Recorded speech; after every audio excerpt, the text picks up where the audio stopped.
Nos idos do século passado, pela década de 50, a viagem de engenho a Bom Despacho levava cerca de 1h30 a 2 horas na famosa jardineira. Isso se as condições do tempo permitissem. Em dias chuvosos, era uma verdadeira maratona o veículo atolando nos lamaçais e crateras provocadas pela erosão em estradas cortadas por carros de boi. Tanto a medicina como os demais segmentos sociais engatinhavam ao meio aos amarfanhados e tortuosos caminhos do primitivismo. Uma simples cirurgia de apendicite era motivo de temor, causando pânico e comentários negativos. De fato, houve alguns insucessos que levaram à morte de muitas pessoas, não por culpa dos médicos, mas por falta de conhecimento da própria população, que na maioria dos casos procurava um médico já quando não havia mais nada a se fazer.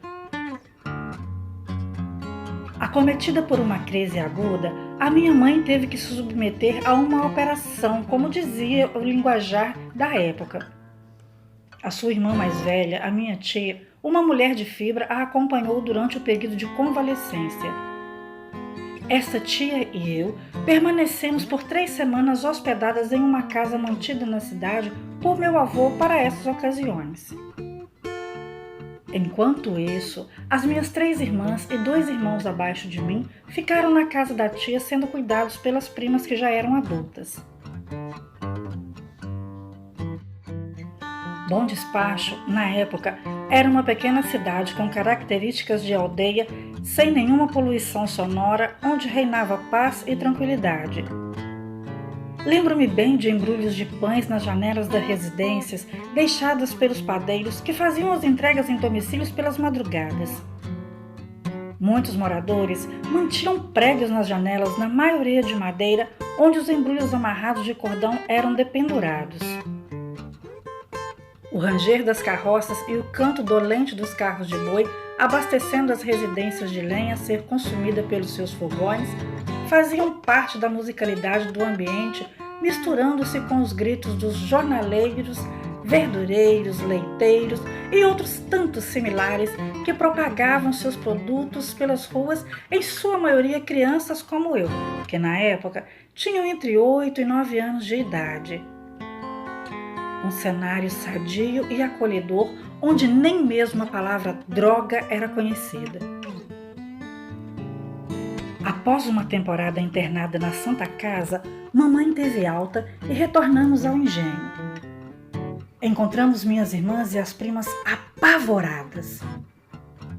Por 3 noites seguidas, elas ouviram uma voz de mulher no entorno da casa tentando pronunciar uma oração, ao mesmo tempo em que se lamentava e chorava em seguida.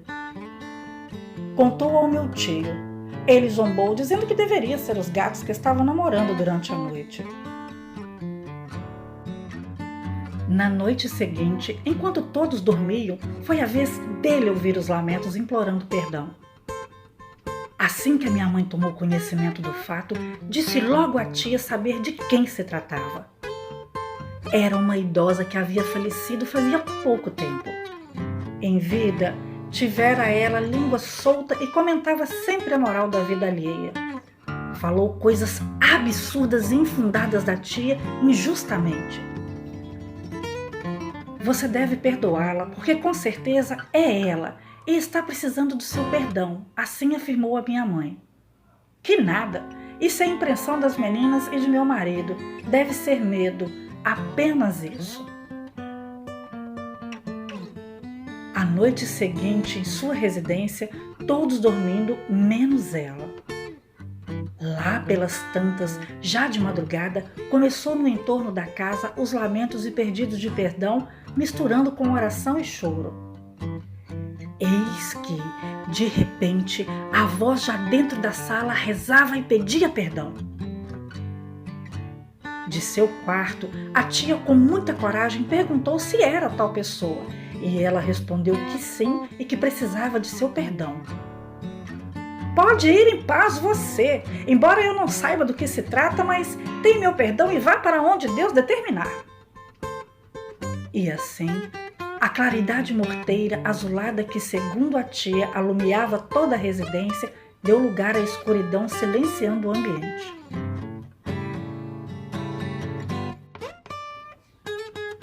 No dia seguinte, era domingo, dia de missa na comunidade.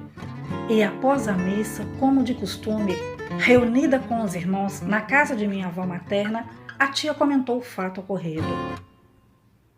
O meu tio, um adolescente de 15 anos, meio rebelde, perguntou: "E você perdoou essa linguaruda?"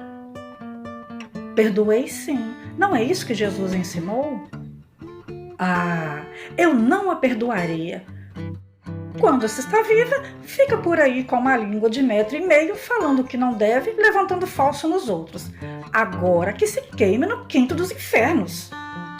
A minha avó, ao ouvir, repreendeu-o: Filho, bate na boca, não fale assim." "Que nada, essa língua de trapo tem mesmo é que se queimar nos infernos." A casa de vovó era muito simples, apertadinha. Tinha uma pequena copa onde o tio dormia num pequeno corredor, a porta de um quarto onde vovó dormia, defronte outra porta que saía para a sala. Um quarto saindo na copa onde dormia minha bisavó, que estava com quase 100 anos, dependendo de cuidados. E uma lamparina permanecia acesa a noite inteira sobre um dos guarda-roupas. Naquela noite, todos dormiram, menos o tio. Lá para meia-noite, apareceu um besouro voando na copa. Deu muitos voos rasantes sobre o seu leito, entrou no quarto da bisavó, bateu na lamparina, apagou-a e a escuridão foi total. Poucos segundos após, ele ouviu alguém mexendo na lenha que estava num canto da cozinha. De repente, um claro meio embaçado, esverdeado, tomou a copa. Ele tentou gritar, mas cadê a voz? Não saía. Tentava fechar os olhos, mas não conseguia. Era a velha com um pau de lenha armado para ele, de cara feia, ameaçando descer o porrete. Foi passando vagarosamente à beira de sua cama, de costas para a parede, até chegar ao corredor. Virou-se, entrando de costas na sala. Não lhe deu as costas em nenhum momento.